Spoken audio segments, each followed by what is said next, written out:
நம்ம சேனலை சப்ஸ்கிரைப் பண்ணாதவங்க சப்ஸ்கிரைப் பண்ணுங்க. கூடவே பெல் ஐகானை கிளிக் பண்ணீங்கன்னா நாங்க அப்லோட் பண்ற வீடியோவை நீங்க உடனுக்குடன் பார்க்கலாம்.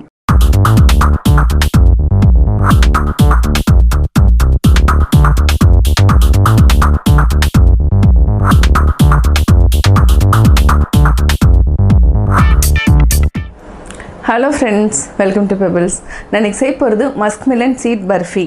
அதாவது மஸ்க்மெலன் வந்து கீழே நல்லா வறுத்துட்டு கொஞ்சம் பாதி மட்டும் நம்ம பொடி பண்ணி வச்சுக்கலாம். இது கூட சிறப்பு காய்ச்சி செய்ய போகிறோம். வாங்க எப்படி செய்கிறதுன்னு பார்க்கலாம். நம்ம இன்றைக்கி செய்ய போகிறது மஸ்க்மெலன் சீட் பர்ஃபி. அதாவது முலாம்பழம் சொல்லுவோம் இல்லைங்களா, அதுதான். இந்த முலாம்பழத்தினோட விதை இது வந்து 200 கிராம்ஸ் எடுத்துக்கலாம். இது கூட நம்ம 150 கிராம்ஸ் சர்க்கரை எடுத்துக்கலாம். கொஞ்சமாக ஏலக்காய் கீழே நம்ம வறுத்துட்டு இதை வந்து பாதி நம்ம அரைச்சிக்கலாம். பாதி கொஞ்சமாக சீட் மட்டும் தனியாக எடுத்து வச்சுக்கலாம். இப்போ எப்படி செய்கிறதுன்னு பார்க்கலாம். ஒரு பேனில் நம்ம 1 டேபிள் ஸ்பூன் நெய் விட்டுக்கலாம். இதை வந்து நம்ம கீழே நல்லா ஃப்ரை பண்ணிக்கலாம். சிம்மில் வச்சுட்டு பொறுமையாக பொன்னிறமாக வர வரைக்கும் வறுக்கணும். இது ஒரு 3 நிமிஷம் வரைக்கும் நம்ம சிம்மில் வச்சுட்டு வறுத்துக்கலாம். இப்போ வெடிக்க ஆரம்பிச்சிருக்கு. இன்னும் நல்லா ப்ரௌனான கலர் வந்து மாறணும். இன்னும் வெள்ளையாக தான் இருக்குது.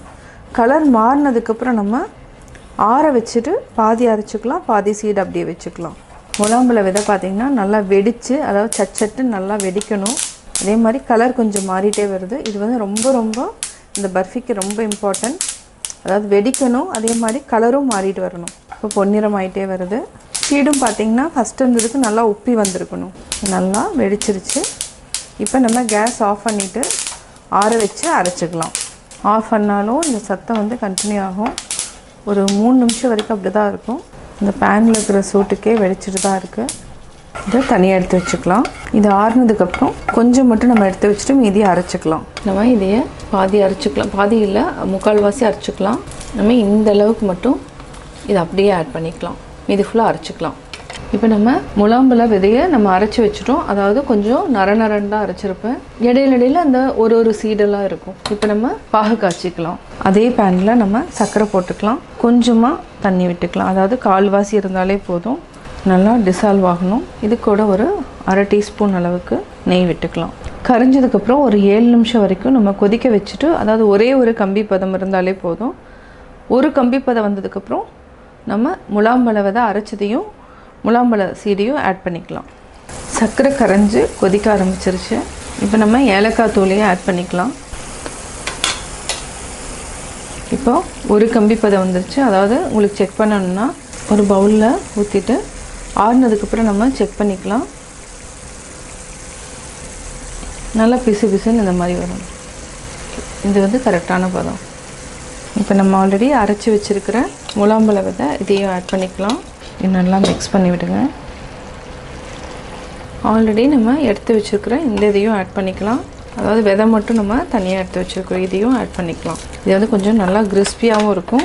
பர்ஃபி சாப்பிட்றப்ப இது வந்து கொஞ்சம் நரன்னு இருக்கும். முந்திரி பாதாம் வேணாலும் நம்ம ஆட் பண்ணிக்கலாம். இது 1 நிமிஷம் வரைக்கும் நல்லா சுருண்டு வந்ததுக்கப்புறம் நம்ம பிளேட்டில் மாற்றிக்கலாம். ஆல்ரெடி நான் இந்த மாதிரி ஒரு பிளேட்டில் எண்ணெய் ஊற்றிட்டு நல்லா அப்ளை பண்ணி வச்சிடலாம். அதுக்கப்புறம் இதை மிக்ஸ் பண்ணிக்கலாம். இந்த பர்ஃபி வந்து டோட்டலாக டிஃப்ரெண்ட்டாக இருக்கும். அதாவது முலாம்பழ விதை, வெள்ளரி விதை இது எல்லாமே வந்து உடம்புக்கு ரொம்ப நல்லது. அதாவது மருத்துவ குணங்கள் இருக்குது. இது என்னென்னா உஷ்ணத்தை வந்து தணிக்கக்கூடிய தன்மை இந்த சீட்க்கு இருக்குது. இது பார்த்திங்கன்னா நல்லா நுரைச்சி இந்த மாதிரி வரப்போ நம்ம ஆஃப் பண்ணிடணும். பர்ஃபி போடுற பதம் வந்துருச்சுன்னு அர்த்தம். பார்த்திங்கனாவே தெரியும் இப்படி வரணும். இப்போ நம்ம இந்த பிளேட்டில் வந்து ஊற்றிடலாம்.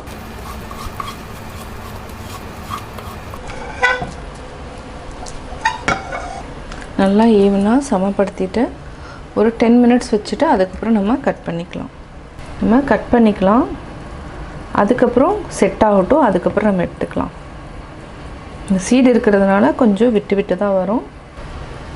10 மினிட்ஸ்க்கு அப்புறம் நம்ம எடுத்துக்கலாம். இப்போது ரெடி ஆயிடுச்சு.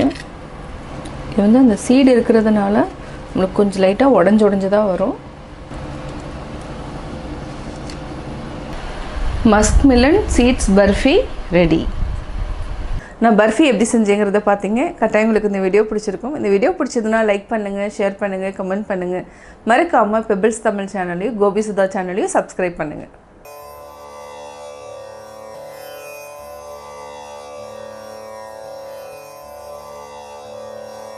ஏரின் உழார் உழவர் புயலென்னும் வாரி வளங்குன்றிக்கால். மழை பெய்யாவிட்டால் எந்த விவசாயியாலும் உணவினை உற்பத்தி செய்ய இயலாது. எனவே மழை நம் வாழ்க்கைக்கு மிகவும் முக்கியமானதாகும்.